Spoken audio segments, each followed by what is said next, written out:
L'information dans un hôpital, c'est le nerf de la guerre. C'est vital, mais c'est aussi un flot continu, un véritable déluge de données. Alors la question c'est, comment on fait pour transformer ce chaos en un système ordonné qui, concrètement, aide à sauver des vies? C'est ce défi, à la fois technologique et très humain, qu'on va décrypter ensemble. Et cette question, elle est immense. Vraiment, pensez-y une seconde. Comment un établissement de santé arrive à gérer des milliers de données critiques chaque jour? Surtout dans un environnement où, on le sait, chaque seconde peut faire toute la différence. Pour que ce soit bien concret, prenons l'exemple des urgences. On a tous cette image en tête. La paperasse, les dossiers qui s'empilent. Eh bien, ce n'est pas juste un problème d'organisation, c'est une source de risque direct. Des erreurs de lecture sur une écriture un peu rapide, des retards qui peuvent être dramatiques, des équipes qui peinent à se coordonner. C'est ça la réalité du papier. Et ce risque, il a été chiffré. Tenez-vous bien, une étude a montré que dans un hôpital, 18%, oui, presque un formulaire sur 5 rempli à la main, était tout simplement illisible. Les conséquences, on peut facilement les imaginer, hein. Un mauvais dosage, une allergie qui passe à la trappe, c'est énorme. Alors, face à ce potentiel chaos, il y a une solution technologique, le système d'information hospitalier, le fameux SIH. Il faut vraiment le voir comme un chef d'orchestre numérique. Son rôle, mettre de l'ordre et s'assurer que tout le monde joue la même partition, au même moment. Bon, en clair, en SIH, qu'est-ce que c'est? C'est un grand système informatique qui vient tout centraliser. Absolument tout. Les données du patient, l'administratif, la logistique.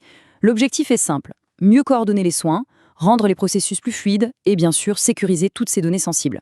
C'est la colonne vertébrale numérique de l'hôpital. Et son fonctionnement au fond est assez simple. On peut le résumer en 4 actions clés. D'abord, il faut collecter l'info. Ensuite, la traiter pour qu'elle ait du sens. Après, la stocker, évidemment de manière ultra sécurisée. Et pour finir, le plus important, la partager. Mais attention, la partager avec les bonnes personnes et pile au bon moment. Ok, donc on a compris le principe général. Mais ce qui est intéressant, c'est de voir comment c'est fait à l'intérieur. Un SIH, ce n'est pas juste un gros logiciel monolithique. C'est plutôt une architecture en 3 grandes couches, 3 niveaux qui communiquent en permanence. Tout en haut, on a la couche clinique. C'est celle que les soignants voient et utilisent tous les jours.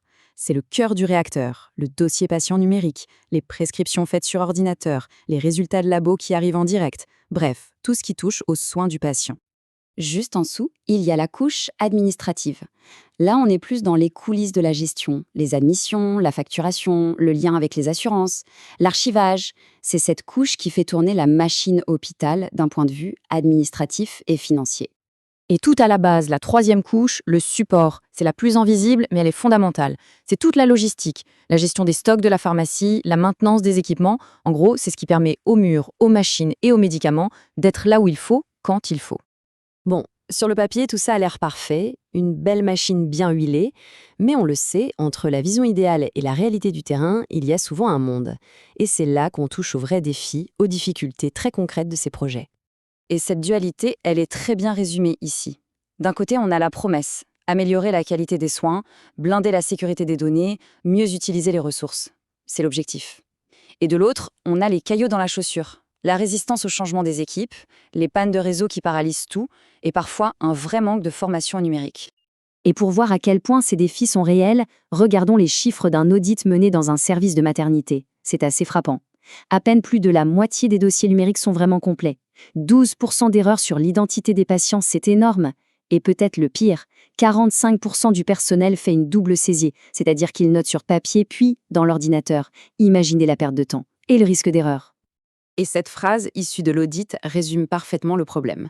Le système est installé, mais les utilisateurs ne saisissent pas les données de manière homogène. Voilà, tout est dit. La technologie seule ne résout rien. Le maillon essentiel et le plus fragile, ça reste l'humain. Sans l'adhésion et la formation des équipes, le meilleur système du monde ne sert pas à grand-chose. Alors, que faire? Comment avancer à partir de là? Eh bien, il faut se projeter vers l'hôpital de demain. Un hôpital où la donnée n'est plus une contrainte, mais un vrai carburant pour améliorer les soins en continu. Pour y arriver, les leçons tirées du terrain nous donnent une sorte de mode d'emploi. D'abord, il faut standardiser les processus papier avant de vouloir numériser quoi que ce soit. Ensuite, c'est crucial, faire de la formation continue une priorité absolue. Troisièmement, ne pas vouloir tout changer d'un coup, y aller par étapes. Et enfin, mesurer, mesurer, mesurer pour corriger et s'améliorer sans cesse. Et tout ça, ça nous amène à une dernière question pour conclure. L'hôpital du futur sera-t-il un jour entièrement piloté par la donnée? Technologiquement, on s'en approche. Mais le vrai défi, comme on vient de le voir, n'est peut-être pas dans les serveurs ou les logiciels. Il est et restera sans doute profondément humain.